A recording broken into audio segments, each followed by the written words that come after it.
Friends, இப்போ நம்ம பார்க்குற இந்த வீடியோ சோசியல் மீடியால ரொம்ப வைரலா போயிட்டு இருக்கு ஃப்ரெண்ட்ஸ்.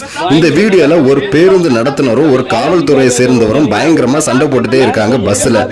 எதுக்காக இந்த சண்டை அப்படின்னு பாத்தீங்கன்னா, நம்ம காவல்துறையில உள்ள ஒரு காவலர் பேருந்துல பஸ் டிக்கெட் எடுக்காம டிராவல் பண்ண போயிட்டு இருக்காரு. அதுக்கு அந்த நடத்துனர் நீ கண்டிப்பா டிக்கெட் எடுக்கணும் அப்படின்னு சொல்றாரு. அதுக்கு அந்த காவலர் என்ன சொல்றாரு அப்படின்னா, நான் டியூட்டிக்கு போயிட்டு இருக்கேன், யூனிஃபார்ம்ல போயிட்டு இருக்கேன், என்னால டிக்கெட் எடுக்க முடியாது அப்படின்னு. அதுக்கு அந்த நடத்துனர் சொல்றாரு, நீ கண்டிப்பா டிக்கெட் எடுக்கணும், இல்லைன்னா நாங்க கேஸ் ஃபைல் பண்ணுவோம், வண்டி ஸ்டார்ட் பண்ண மாட்டோம் அப்படின்ட்டு வண்டியும் ஸ்டாப் பண்ண சொல்லிட்டாரு. அவர் என்ன சொல்றாருன்னா, நீ உன்னோட ஃபேமிலியில பஸ்ல சேர்ந்து போறதுக்கு ஃப்ரீயா போயிட்டு இருக்க, நான் யூனிஃபார்ம் சர்வீஸ்ல டியூட்டிக்கு போறேன், அப்ப நான் எதுக்கு டிக்கெட் எடுக்கணும், ரூல்ஸ்னா எல்லாருக்கும் ஒரே ரூல்ஸ் தானே அப்படிங்கிற மாதிரி சொல்றாரு அந்த காவலர்.